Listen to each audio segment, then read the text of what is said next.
You are listening to the Kelly Confidential podcast with Kelly Wilkes. This is episode 8.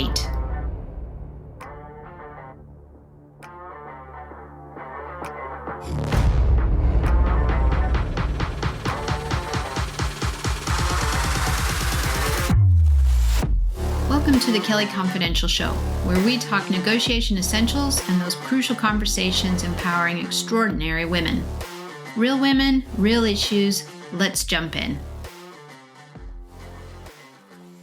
Hello, friends, and welcome back to part 2 of our interview with author, mediator, and lecturer Monica Hanaway. In this second session, we'll jump straight into why, post-COVID, the return to work has been so hard and why the 21st century leader must be different. To start, part of the why is answered here in a quote from her exceptional book, The Existential Leader. She writes, "The key to business development is understanding your main resource, which is your people. In order to understand them, not just as the cogs which make your wheels function, you need to understand their worldview. By this I mean their values, beliefs, behaviors, and preferred communication and action styles. This is not just about being an empathic person. It is not for fluffy or woolly reasons, but for the benefit of the business. Working existentially as a leader requires much more than adopting a set of behaviors. It is a philosophical approach which calls on the leader to not just behave, but to be different. When considering what we mean by existential, we have to face the limitations of being trapped by our biological limitations and the truth that there is no escaping the inevitability of death. This terror of death compels us to search for leaders to protect us and sends us on an endless search for life's meaning. For many people, they look to work to achieve this. Let's listen. So I would always be doing something alongside that was taking me in the direction of leaving and of moving into much more into the therapy and the existential world. Practice and and at the same time struggling existentially with authenticity. Because I was in a role that encouraged you not to be authentic. If people asked you a question, you were meant to give the party line on it and not answer it. You were not meant to speak out against what you didn't fit your values and belief systems. And if you did, it was dangerous to do so. So it was towards the end of that, it was probably the most uncomfortable time in my life because I also felt a lot of responsibility to the people who were working directly to me, who were also uncomfortable with what was going on. And I remember saying to them that I felt like I was walking a tightrope. And that if you look at bamboo, it doesn't break because it flexes, it moves to one side with the wind, and that I was on this tightrope like a piece of bamboo, sort of trying to just move with the flow. And I said to them, if I feel that I'm going to break, rather than I can't flex anymore, I'm going to get off the tightrope and go, which is what I did. And I did feel that I was letting them down. I can understand that feeling. I also, in all honesty, felt let down by some of them because I'd fought a fight which was our fight and I'd seen it, but because of a lot of fear, which I could understand,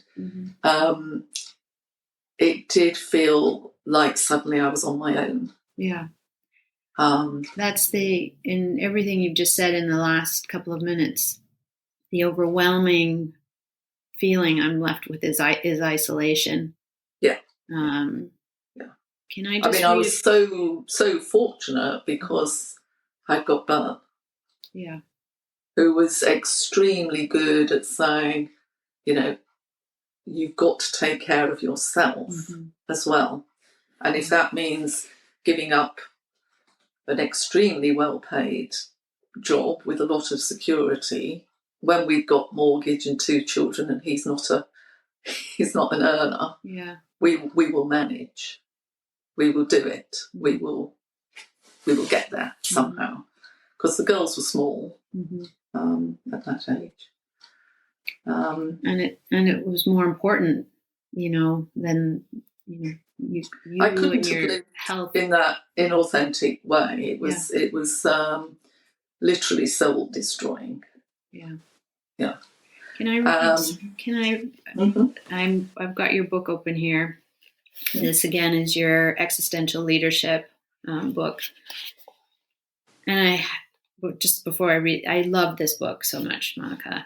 And I will say to anybody that's listening that this book, again, the title is Existential Leadership, is probably one of the best business leadership books I have read, and I'm a big reader. Yes. And Malcolm Gladwell and Simon Sinek are two of my favorite go-tos for leadership guidance. But this book, I just love this book so much, and it is totally on par with Malcolm Gladwell, Simon Sinek.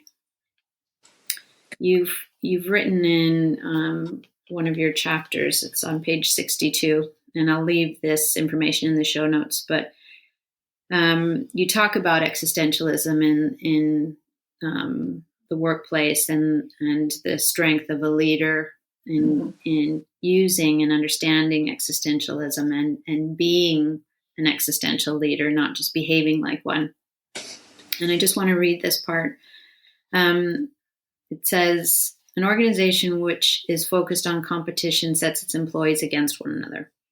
In the past, this may have seen as healthy competition, but 21st century thinking, and that's the point I'm trying to get to here, would see this as a blockage to the organization fulfilling its potential, as it's not harnessing the collective power of the staff. It's also likely to cause conflict between individuals, often leading to stress and loss of productivity due to people taking time off sick. This can lead to disciplinaries, grievances, and employee tribunals, which are costly in terms of time, goodwill, and finance.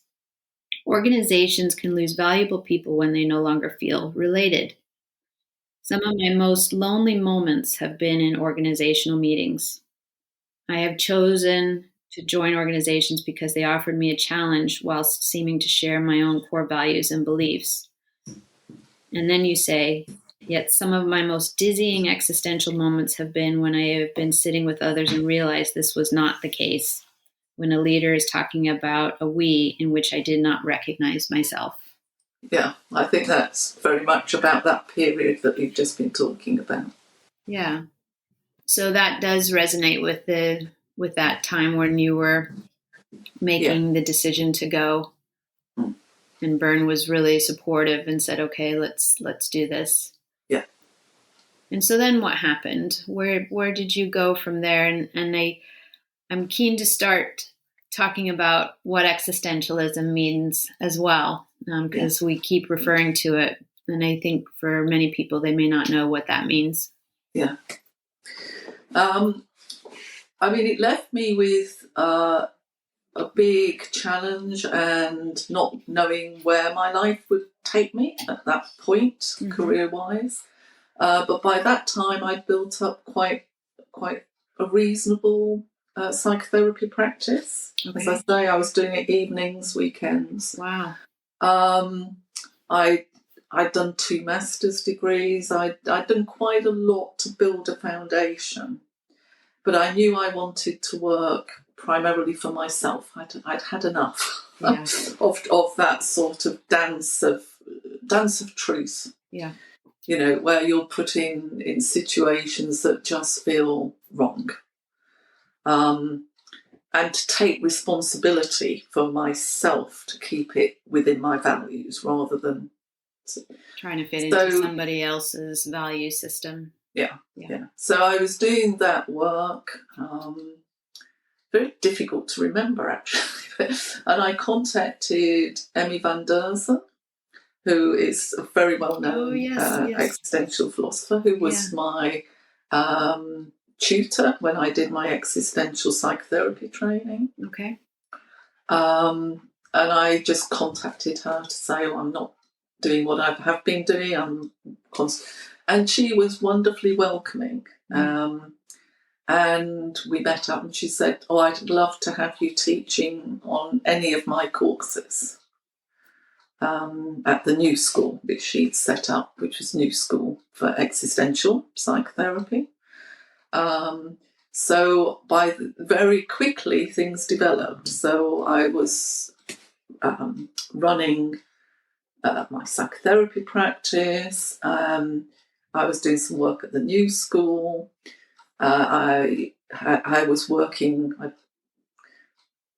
A long time before that, I'd started working at Regents with Paul. Okay.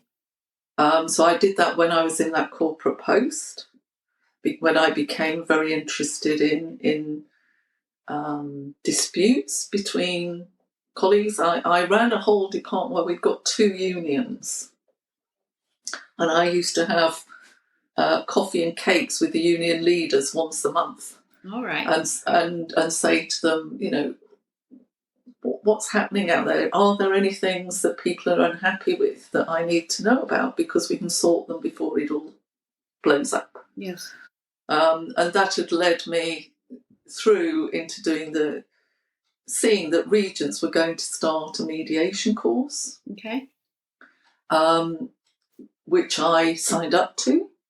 I think it was the first one. At that point, it was weekly, and it was exhausting. It was evenings. It was 3 hours for 10 weeks or something. Wow. So I went from work to do that.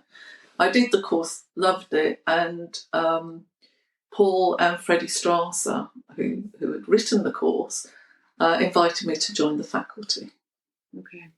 Which I was then a member of for 20 years. So they're all concurrent. It's difficult because I don't do things linear. I do things parallel. So, yeah. Yeah, so by that time when I left, I was an accredited mediator. I'd started mediating. I'd got my psychotherapy practice going. And through Emmy, I was teaching at the new school and supervising at the new school. So almost overnight, my fear of there just being this black hole of nothingness that I would fall had gone, and I felt totally liberated, because I was doing what I loved and what felt like me, which I hadn't felt since I'd been working on the streets with young people. Okay. And I think so much of what you say is so important around that feeling of authenticity. Yeah. And having a sense of meaning in who we are, and what our purpose is. Yeah. And this is a good pivot point to talk about what does existentialism mean? You know, what do we mean when we talk about existentialism? I mean, it's about our existence, but it's more than that. And you are really an expert on it. You practice it, you incorporate it into mediation. It's the foundation of effective mediation, understanding the other party's worldview. Yeah. And you write so beautifully about it, and you bring it back to business leaders. Can you just summarize, what does existentialism mean, and how does it enable us to live and work authentically? And then I'll bring that back also to how that has impacted us in COVID, and the post-COVID world. Why have people struggled so much, and why has there been the huge exodus, corporate exodus? And it's not just because people want to be home workers. It's a lot more substantive than that. Yeah. I mean, it's very difficult to sum up existentialism, because existentialism is not about doctrine. It's the opposite. It's about personal interpretation and perceptions of the world and everything in it, and that would include existentialism. Mm-hmm. So, I mean, my first introduction to existentialism was via my first husband. Okay. Interested in it, who was reading a lot about existentialism, and he read it as very nihilistic, and it fed into his rather dark world. So it actually terrified me, his interpretation of existential. Okay. We're born, we die, so what's the point? Yeah. Okay. So I thought, nothing to do with existentialism for me. That sounds horrendous. I'm up for enjoying life, living life, being at art college, having a good time. Yeah. Really didn't want to go there. When I started reading it for myself some years later, originally through fiction, Sartre, Camus, etc., it really resonated. And also The Second Sex by Simone de Beauvoir was really important to me as a girl in school. I read it, I think, probably my last year at school, and it was exciting. It was saying something about being a woman that I needed to be reading at that point in my life. And she's an existential philosopher and writer. So existentialism is about the fact that we're born and we die. Yeah. That's our baseline. And the challenge is what we do with that time. And what makes us fully human is to understand that we need to find meaning, to make that time meaningful. Yes. And that we won't get that externally. We don't get that given to us. So no guru, no religion, no philosopher can say to you, here is the meaning of life. Yeah. It's as easy as that. Once you know that, everything's okay. It's a constant journey, personal journey, individual journey, to find meaning. And if we find meaning, that is so rich, so vibrant, it gives us breath. And when we lose it, then we do fall into a dark place. And that's really what existential therapy is about. It's about lack of meaning, loss of meaning, loss of autonomy, feeling that we can't be truly who we are. So existentialism is about living a life which is authentic, it's meaningful, accepting your responsibility for your actions and their implications. So it's not like human potential movement or other movements which are very much about self. It's often interpreted as quite selfish, but it's not, because it's, in the German, you talk about being in the world with others. It's always about context, that we are with others and we are within the environment. We're in, lots of things, and that whatever small thing we do will have an impact on all of these aspects of the world. So we're looking at autonomy and meaning, freedom, responsibility, staying true to our values and beliefs, but not letting them become sedimented, as a kind of existential word, not becoming stuck. We revisit them. Yeah. Because you can say a value is loyalty. Well, is it, if you're loyal to the wrong things or the wrong people? Yeah. It has to be explored. So there's a continual call to be exploring oneself, one's values, one's meanings, and living authentically according to those. And in recognizing uncertainty. Absolutely. And how to navigate the uncertainty, and supporting those feelings of fear and loss of control and what that brings up for us.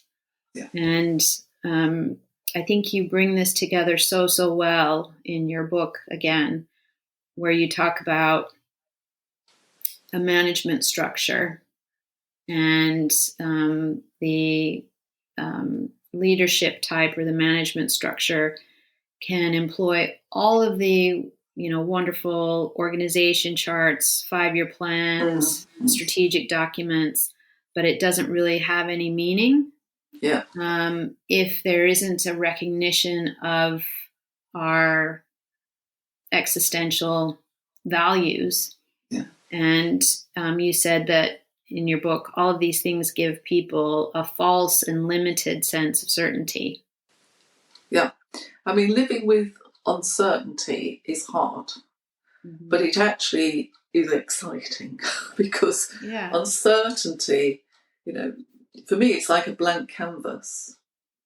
Yes. I'm scared to put the first mark there because I might ruin it, but I have to. I have to take a leap of faith into uncertainty.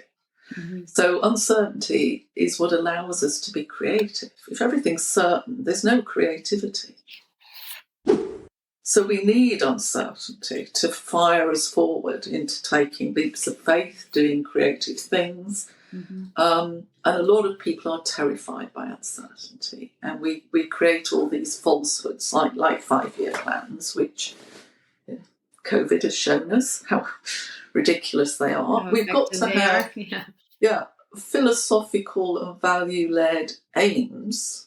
And in the book that followed that one, the challenges. Existentialism in pandemic times? No, I did one on existential approaches to leadership challenges. Oh, yes. And in there I look about how you can have an existential vision and an existential mission statement and actually have that flowing throughout the whole organisation so that everybody in the organisation feels meaning. But they're not being offered certainty. They're being offered an invitation to be creative, but within boundaries, within what Heidegger calls thrownness. We're not totally free. Mm-hmm. We have, we don't choose where we're born. We don't choose the gender we're born into. We don't choose lots of things. But within that, we have a huge amount of freedom. Mm-hmm. And to have freedom that we use, and we use as a touchstone, our values and beliefs. And you can do that with a whole organisation. And then you've got a collective of people working together very creatively, not linear, not chronological, to an existential aim, which is an understanding of the meaning of the organisation, what it's doing in terms of impacting on them, but also the external impacts with environment and the world and others. Yeah. And it would allow teams within the organization and the staff supporting that leadership. It would give them space to feel okay with that flowing ambiguity of everyday life. And it would therefore make it less disruptive when uncontrollable events occur, right? Yeah. The more rigid you hold the organization to account, the less supple it is. So back to your bamboo analogy. Exactly. Yeah. And that's exactly what happened with COVID, isn't it? Yes. Yeah. So that's another good segue. COVID hits, and we all know what happened with COVID, and but then COVID starts to pass, and people don't want to come out of home working, and they don't want to come back to the office. But is it for the reasons that we think? And it really isn't. And I think you captured this really, really well in your book, Existentialism in Pandemic Times, talking about leadership during the pandemic and post-pandemic, but also how people dealt with their feelings during the pandemic. And I'm just going to read a quote about it, and then I'd like to ask you your experience and your thoughts about why the Great Exodus happened. So you write in your book, "It has been an anxious time for business leaders, and unfortunately the impact of the pandemic has resulted in many established businesses going under and many people losing their jobs. This has been an emotional experience for many people. For some, it has meant the loss of the identity they invested in their work status." So identity is something really, core in existentialism. "It has caused individuals to question who they are without their professional label. and perhaps to question for the first time their authenticity, self-identity, and set of values and beliefs. Yeah. And I think it really held a mirror up to people, COVID forcing them to work from home, but everything was out of control. Yeah. And it tested the fabric of so many organizations. And I think it really tested what people knew about themselves and really how well they were supported or not by their organization. And I think it peeled back the mask that their organization really wasn't there in an inevitable way. Yeah. It too had a shelf life. It too had an existence and an endpoint. Tell us a little bit more about your views. Well, I think it was our great confrontation with uncertainty, COVID. With that existential uncertainty, because a lot of people I see, both in therapy and in coaching, have gone through life without questioning very much until some existential crisis hits, which can be anything. But they've kind of automatically gone into the jobs they're doing. They've stayed in the jobs they're doing. It's very, as I say, very linear, very quasi-safe, because it isn't safe, but they thought it was. Yeah. And so COVID hit and all that safety was taken away. But what it also did was give space for what I was talking about before, creativity. If you could stay in a relatively calm space to say, what am I experiencing and who am I away from the office, then it was a wonderfully liberating time, set with a lot of fear, fear of uncertainty. Would we live? Would we all die? All sorts of things going on, very existential questions. But by stopping working in the same way that we had been working unthinkingly for a long time, allowed people to go, is that meaningful for me? Is it something I want to continue with or not?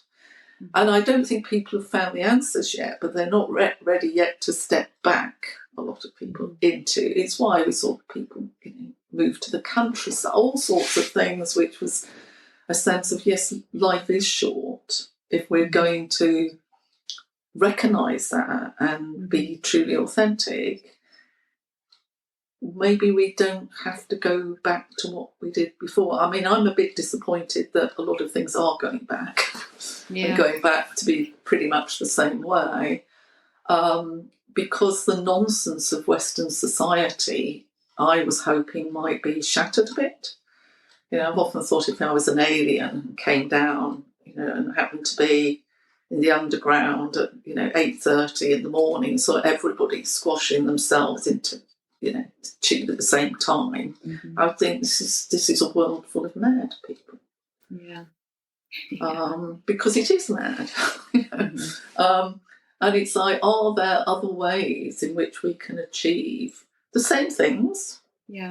And make them meaningful, make them more person-centred, rather. Going back to, I think, the quote you used at the very beginning, not being cogs in the wheel, but being, creative, wonderfully rich individuals, all of which bring something in to a company. And don't have to have that squashed out of them to make them into this rather robotic piece in the jigsaw.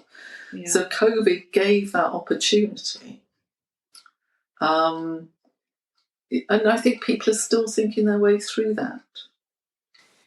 And so 21st century leaders on the back of COVID, seeing that their staff have either exited in double-digit figures for some companies, or they're highly resistant to the idea of returning to traditional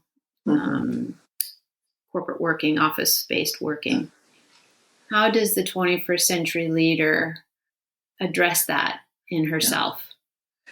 I think it's about embracing it rather than fearing it. And so a lot of the work I do, consultancy and coaching, is to help companies go back to their core meaning. What is it all about? Why are you doing it? I mean, if the core meaning for them is to make money, that's fine. They need to acknowledge that and say, how do we do that in the new world? If that's what they want. For many, it's more about how can we make that meaningful now? Now that things have changed, people want more out of their lives. They're not taking it for granted they'll be in the same job for life, that their lives will be long because they've seen that something, if not COVID, something else might come along and shatter it. Yeah. So people are actually more flexible than they were.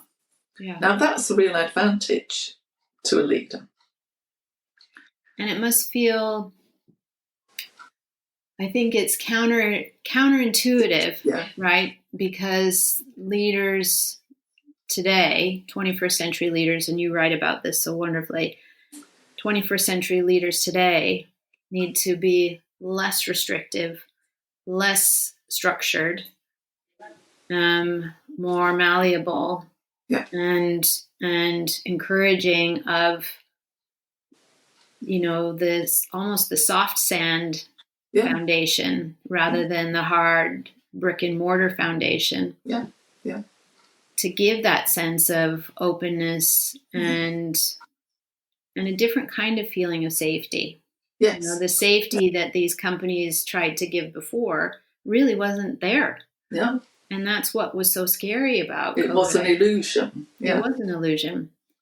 And so the 21st century leader really does need to understand existentialism and embrace its meaning to give that type of environment to her or his staff. You've got to, as a leader, though, be really clear with what kind of leadership you want. I mean, if you want to be the boss, that doesn't fit very well with that kind of leadership. There are different leadership models, which I've talked a lot about in books and talks. And after the war, leaders were the men who were leaders in the forces. They just became the top of main industries. And of course, in a war, if you needed somebody to move to the left or the right to avoid being shot, you couldn't have a dialogue with them. You had to say, do it. It was a life. And unfortunately, people didn't realise that might be necessary on the battlefield. But actually, in life and today, what we need are creative thinkers. We need dialogue. And so having dialogue with all members of your organisation is such it's so rich. You learn so much. You talking to the caretaker will tell you a lot about your organisation and the ethos and how it's seen by external, rather than actually your senior leadership team, who will sometimes tell you what they think you want to hear. That closes down. So you've got a stuck status quo, which is a dangerous place to be, because any change, everybody becomes scared, terrified, instead of creative and go, wow, this is a new opportunity here. How can we reframe things? So as a leader, your ego, your self-satisfaction in the leadership role is much more about empowering others, transforming, bringing people on, creating new things, rather than holding things tight. You have to do that because you can't just throw caution to the wind and do whatever. There's a call, but within it, it's a creative leadership. Should be creative. And that does mean you open up to people saying, I don't think you're right there, Monica. And for that, I don't kind of go, oh, that's great. I have got an ego. It's like, I think it's a very good idea. Yeah. But I have to go back and go, oh, tell me what you think's wrong with it. What would you do instead? And to be open to making changes from what I learn, rather than think, this is what I've decided we're doing and I'm right, Yeah. And in a way, that fits with my move from analytical therapy to existential, because as an analyst, you're always right. If the patient says to you, oh, I don't think that fits with me, then analytically it's their defence mechanism. So you're never wrong as an analyst. As an existential therapist, you're just there helping somebody on their journey and in a dialogue, philosophical dialogue, about meaning and autonomy and freedom. So the two things are mirrored in leadership styles too. I could talk to you for so long about this. We haven't even really touched on mediation, which I'm going to save for another episode. Definitely want to have you on a separate episode to talk about mediation and co-mediation. But just to follow on from that, I know, and we're running out of time, but can we talk about, I want to talk about a couple of other meaningful points in your life. And in particular,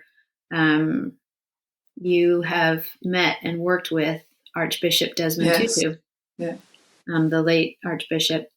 Can you tell us about that? I mean, I think that's absolutely fascinating. I saw him he actually came to my university years and years ago in Denver and spoke to a very small assembly of us, which to this day I feel so fortunate that I got a lottery ticket to go and attend. And it was wonderful. Yeah. And it was just such a memorable experience. And he was such a petite person, just very small, but so powerfully spoken. Yeah. Tell us a bit about that. I mean, I was extremely lucky to do that. Regent's University, we trained up some people who were working for the Tutu Foundation. We trained them in mediation.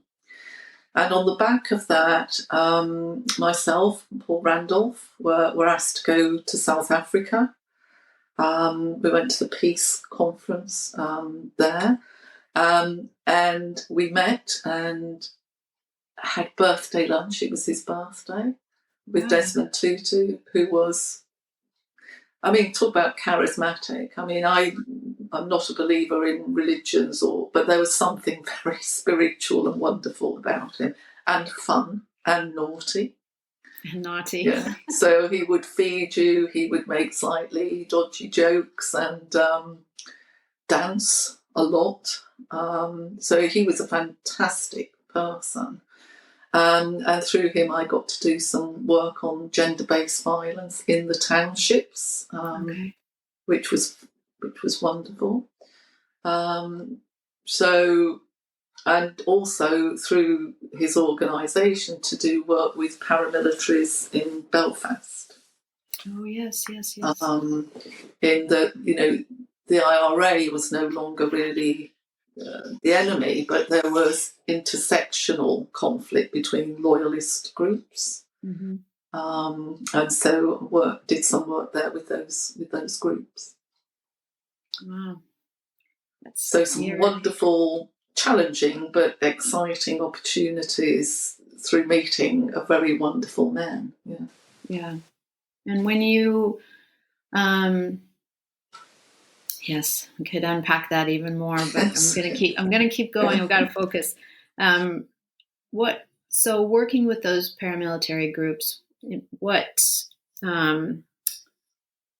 mechanisms were you using? Dialogue mechanisms? Were those mediations, or were they separate sessions? What were you doing there? They were more like, in mediation you do what's called caucus, where you're one-to-ones, and groups where you bring the parties together, and it was more that sort of model. Okay. So the first meeting was going into a room with 8 heads of conflicting loyalist paramilitary organisations. And I can remember they said, all right, what are you going to do? And I said, I'm going to listen.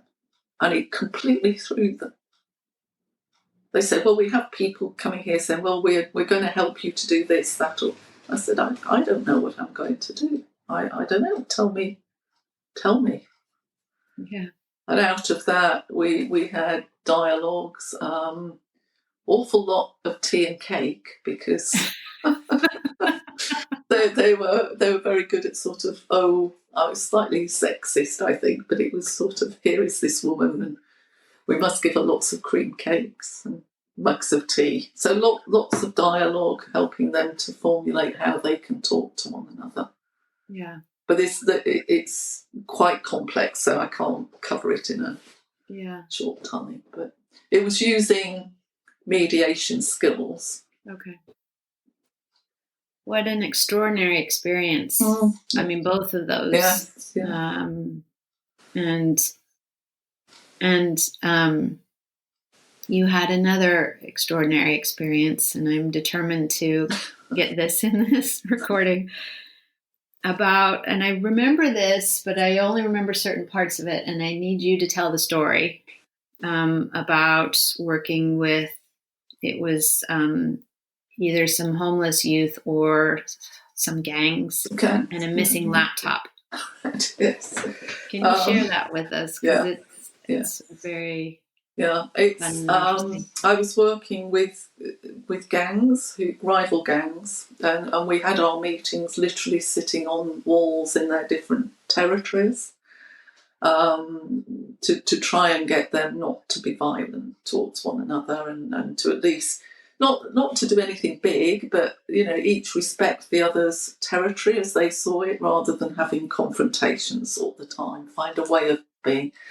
And I remember going back to my car and opening the boot, and my laptop had gone. And I went back and talked to the gang leaders, and they said, "Oh, that's terrible, Monica, terrible." And by the time I got home, my laptop had been delivered. That's so funny. How much they must have feared you.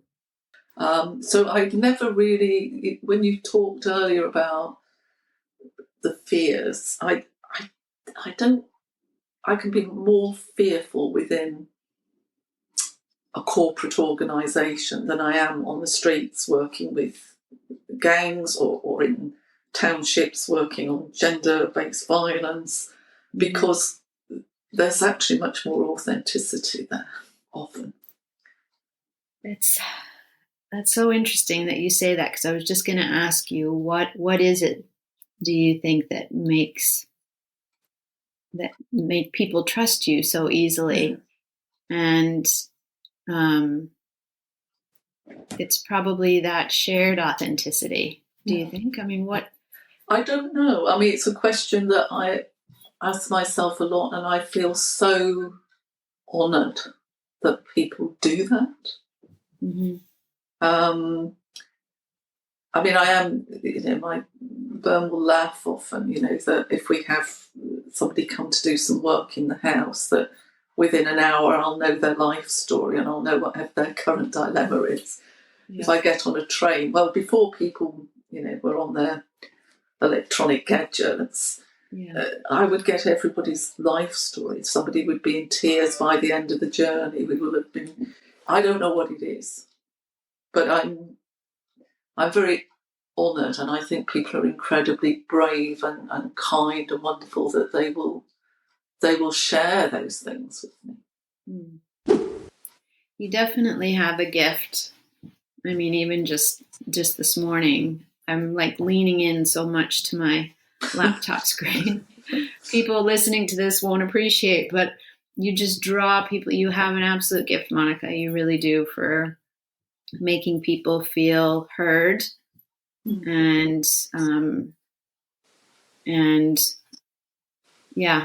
and authentic in the moment, and it definitely shows. I want to ask you also briefly about women who have inspired you and why. We've mentioned a few women. Do you want to share a couple of women? Yeah, I mean, I've mentioned Simone de Beauvoir. I mean, you asked me to think about who, and it was interesting. I just rolled off what immediately came into my head, which was Leonora Carrington and Frida Kahlo and Simone de Beauvoir. And it was only last night I was talking with Bern, and I said, "Oh, there are real similarities between those three women," which I'd not thought about, because it's not particularly their output that I feel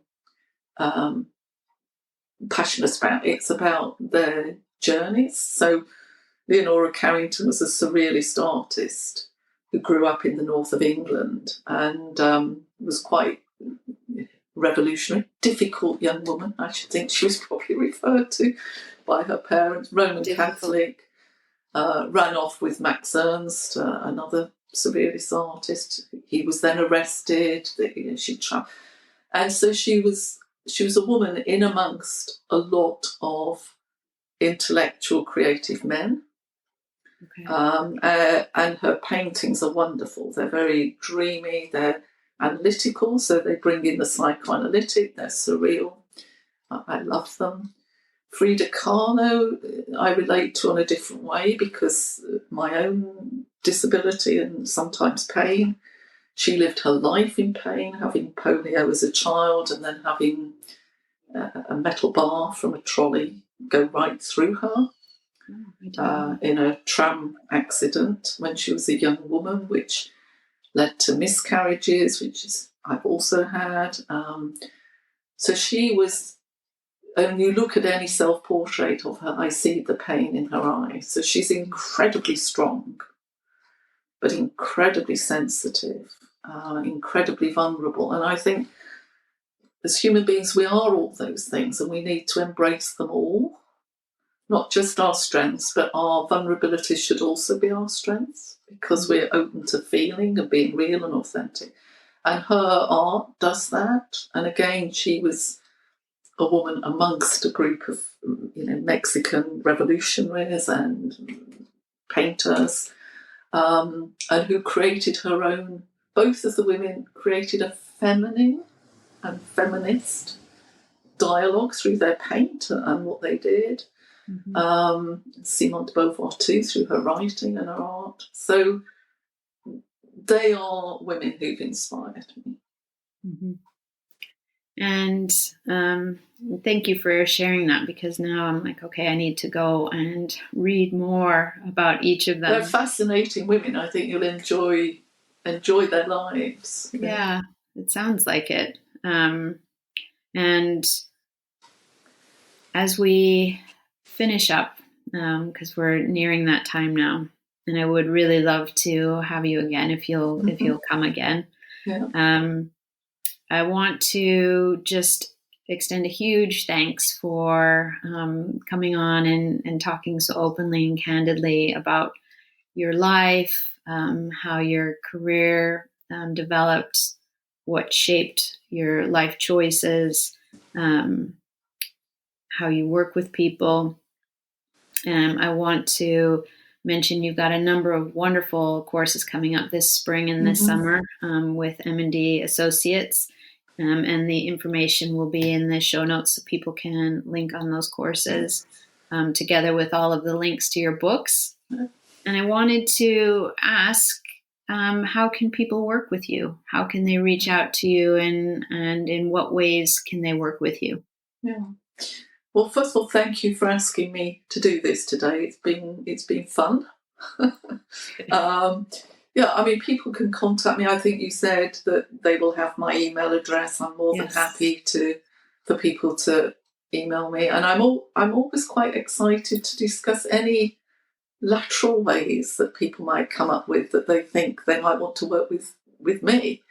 But I mean, I do executive coaching, so if people are interested in that, just contact me. I work a lot with what are deemed by the organisations as dysfunctional leadership teams. Okay. There is no such thing, but it means that they maybe need some help in coherence and coming together and valuing difference and how we work with that. I love that kind of work too, and I do that globally, as I do with the coaching. And psychotherapy, of course, just through the email as well. So anybody who's interested in knowing more or how they might work with me and me with them, they're very welcome to contact me and get in touch. Okay, wonderful. Well, thank you again for being with us. And I look forward to having you again. And I think we could easily spend a whole session talking about mediation. Yeah, that would some be good. of your interesting and inspiring experiences there too. So for now, we'll say thank you and goodbye. Thanks, Kelly. Bye-bye.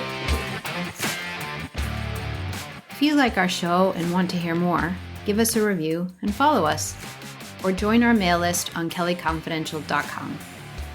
Until next time.